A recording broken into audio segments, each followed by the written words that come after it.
What's going on, guys? I know it's been a while, but I just wanted to give you all a little update. I went to the track the other night, and not in this configuration. This is my new setup that I got on it. The ABL-25, the Asante 22s.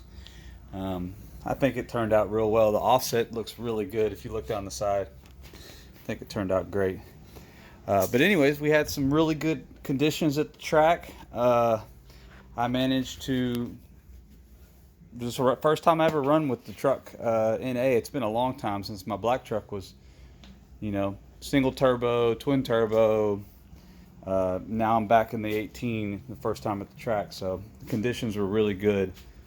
I did pull quite a bit of weight out. I mean, right now it's back to, daily driven capability. So at first I had the front passenger seat out, and then I had the rear seats out.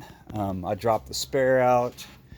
I didn't have any time to take the sway bar off or anything like that, so but I don't think it made a difference. It was only 20 or 30 pounds, but just wanted to let y'all know how everything went. There's a little pic underneath the hood and everything. So just to give y'all an update about what all I'm doing, I got the 18 GT ported intake on it. I got the PMAS cold air. It's got the JBA long tubes. There's no cats. Full exhaust out the side, lightning style. They're the 6615S is the part number for those.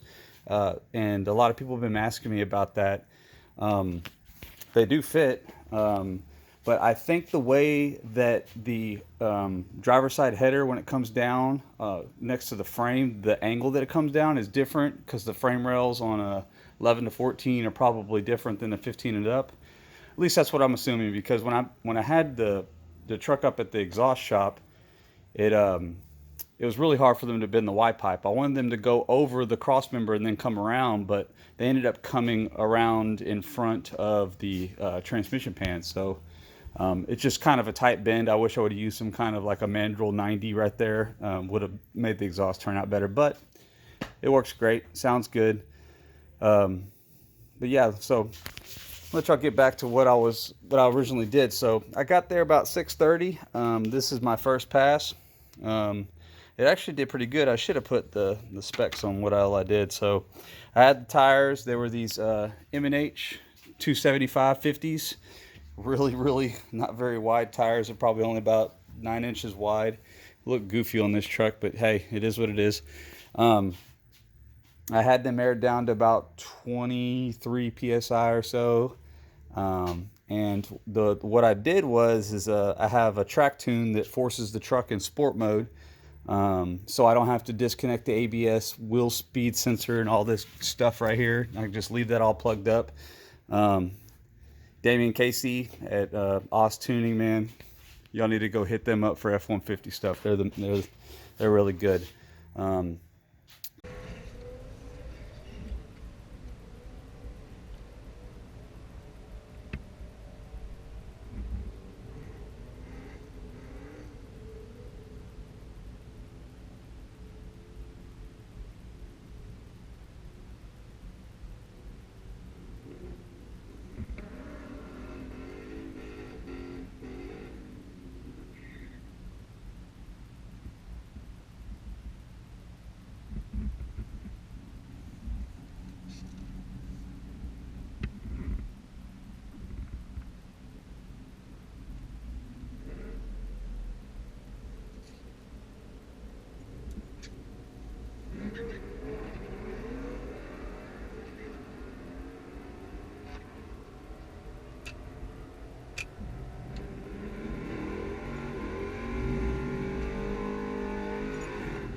not too bad.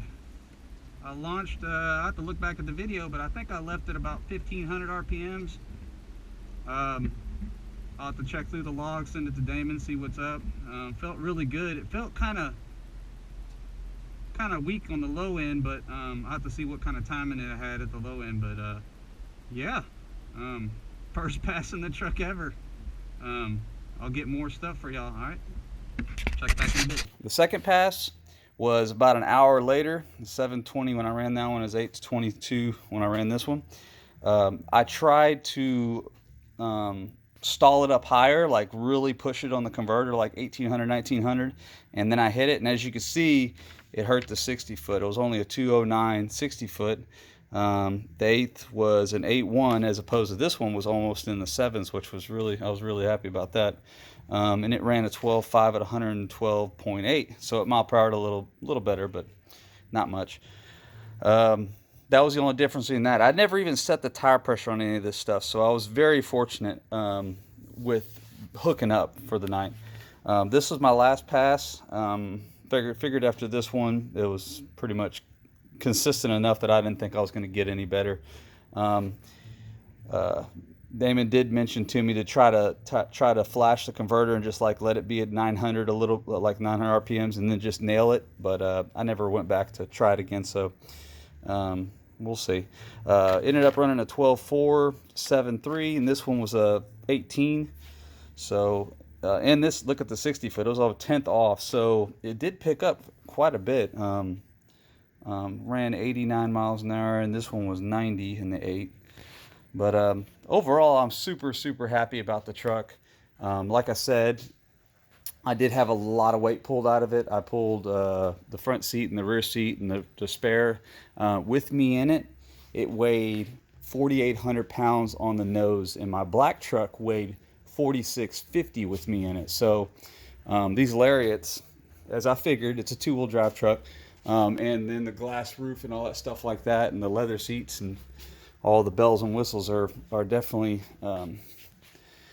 heavier. So, but you know, I don't know what the end game is. I might put twins on it. I might put the Gen 5 on it. I don't know. I mean, it's a big cost difference, but you know, it is what it is. These, just to give you a little bit of information, these are MB Legacy wheels, and they are 17 by 8.5. With the tires, they were 50 pounds. These guys, 80 pounds. So they are heavy. I could tell the difference. And then, of course, the front tires, they're 235, 65, 17s. These are 28 OD tires. They all weigh 50 pounds apiece. So that's 30 pounds worth of weight off of each axle. So, I mean, it makes a huge difference.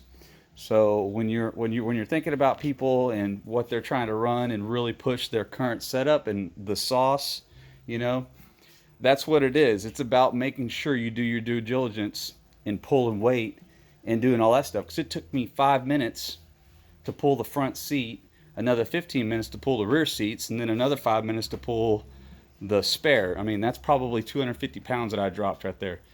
So when those people are running those max effort passes and stuff like that, and running those good times, it's because they're you know, doing everything they can with the current setup. So I'll just leave it with that, guys.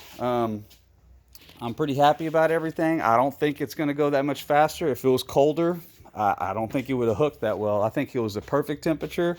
At the last pass of the night, the DA was negative 28 feet.